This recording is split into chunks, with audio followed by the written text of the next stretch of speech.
Hello friends, मैं राजेश सोनी एक बार फिर आपके लिए लेकर आया हूं साइबर क्राइम एक नए प्रारूप में और एक नई जानकारी के साथ में।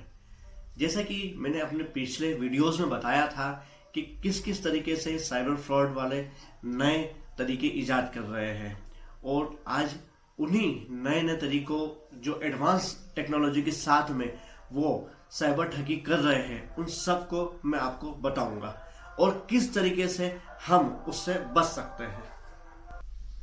अब मैं आपको डिजिटल क्राइम का और साइबर ठगी का एक नया तरीका बताने जा रहा हूं। आपके मोबाइल में किसी अनजान नंबर से सडनली कोई इनविटेशन आता है, कोई शादी का कार्ड आता है, किसी का ओपनिंग का कार्ड हो या कुछ भी हो, और वो एपीके फाइल के प्रारूप में रहता है। आपको वो फाइल ओपन नहीं करना है। जी हाँ, साइबर ठगी का ये एक नया और एडवांस तरीका है। इस एपीके फाइल के द्वारा वो आपके मोबाइल की सारी निजी जानकारी अपने मोबाइल में ले लेता है। ये एक विशेष प्रकार का वायरस बोल सकते हो या विशेष प्रकार का आपका सॉफ्टवेयर बोल सकते हो कि जिसके एक्सपॉन्ड होते ही आपके मोबाइल का पूरा क्लोन उस पर्टिकुलर व्यक्ति तक पहुंच जाता है, जिससे वो आपके मोबाइल को एक्सेस करने लगता है और आपके बैंक खाते या कोई भी आपकी जो निजी जानकारी है वो लेके आपको शिकार बना सकता है। आपको जानकर बड़ा आश्चर्य होगा कि इस एपीके फाइल का प्रारूप वो इनविटेशन के फॉर्म में भी हो सकता है, या एक जो नया तरीका अभी चला है, आपका गैस कनेक्शन, आपका इलेक्ट्रिसिटी बिल, उस फॉर्म में वो आपको मैसेज करेगा कि ये आपका इतना ड्यू है, अगर आपने पे नहीं किया तो आपका गैस कनेक्शन या आपका इलेक्ट्रिसिटी कट कर दी जाएगी। वो आपको एक भय का माहौल पैदा करके आपको मजबूर कर देते हैं कि आप उस फाइल को खोलें, और जैसे ही आप उस फाइल को खोलते हैं तो वो आपके मोबाइल का सारी जानकारी उस व्यक्ति तक पहुंचा देती है। अब हम बात करते हैं सरकारी योजनाओं के नाम पे जो नई साइबर ठगी हो रही है, वो बड़ी चिंताजनक विषय है।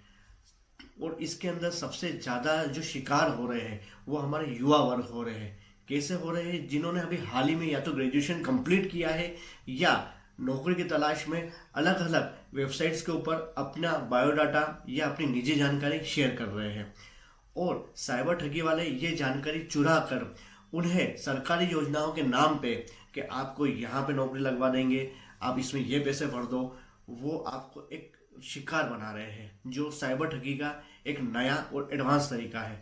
आपको इसमें किसी भी टाइप की योजनाओं के अंदर भ्रमित नहीं होना है।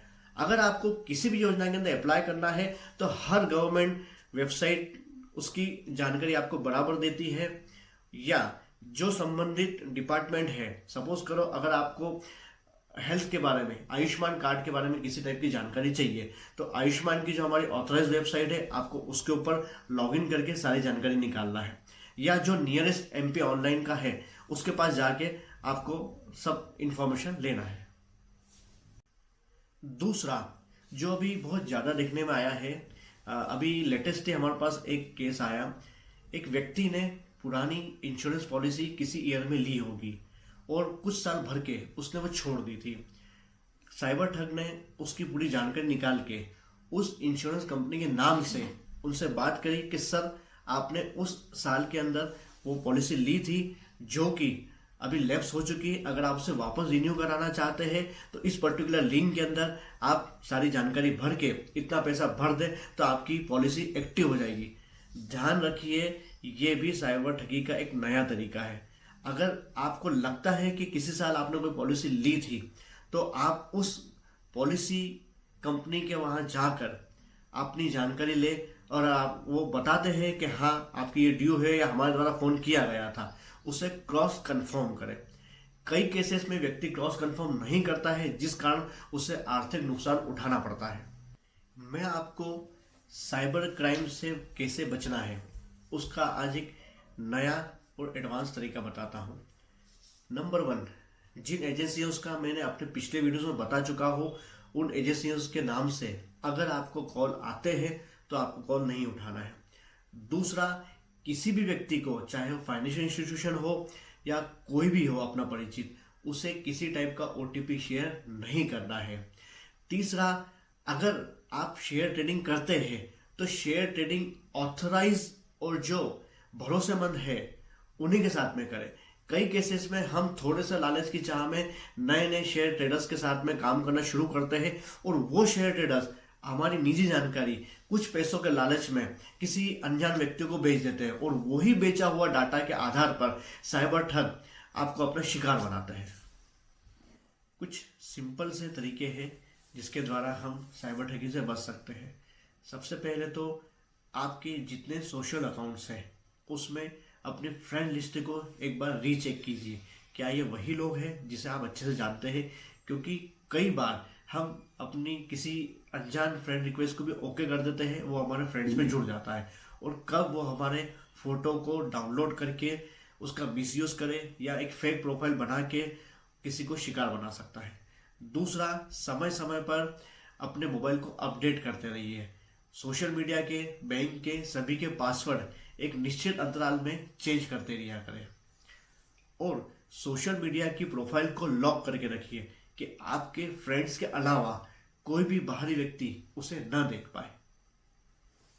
दूसरा, आपको अपने निजी document, Aadhaar card, PAN card, voter ID या ड्राइविंग लाइसेंस जो भी है उसे किसी भी कारण से किसी व्यक्ति को नहीं देना है। हाँ, अगर हम किसी टाइप का लोन लेते हैं या किसी जगह उसकी आवश्यकता होती है तो आप उसे फोटोकॉपी के रूप में देकर उसके ऊपर अपना सिग्नेचर करके उसका कारण लिख दीजिए। क्योंकि अभी हाल ही में फर्जी बैंक अकाउंट खोले गए हैं इन्हीं दस्तावेजों के आधार पर। 1800 बैंक अकाउंट खोले गए जो अभी हाल ही में हमारे पास डाटा आया है और ये सारे बैंक अकाउंट साइबर ठगी के द्वारा यूज किए गए हैं। क्योंकि साइबर ठग जरूरी नहीं है कि हमारे देश से ही आपको शिकार बनाए, ये इंडिया के बाहर से भी आपको शिकार बना सकते हैं और ये उन्हीं खातों का यूज करेंगे जिस खातों को फर्जी तरीके से खोला गया है। डिजिटल क्राइम के जो आंकड़े हमारे पास सामने आए हैं वो बहुत चौंकाने वाले हैं। जनवरी 2024 से सितंबर 2024 तक मात्र 6 महीनों के अंदर पिछले 5 साल की तुलना में 125% साइबर क्राइम के अंदर इंक्रीज हुआ है। साइबर क्राइम के मामले जो बड़े हैं उसके अंदर अगर हम रुपीस के अंदर बात करें तो 385 करोड़ का नुकसान लोगों को हुआ है, जो एक बहुत बड़ा और चौंकाने वाला आंकड़ा है।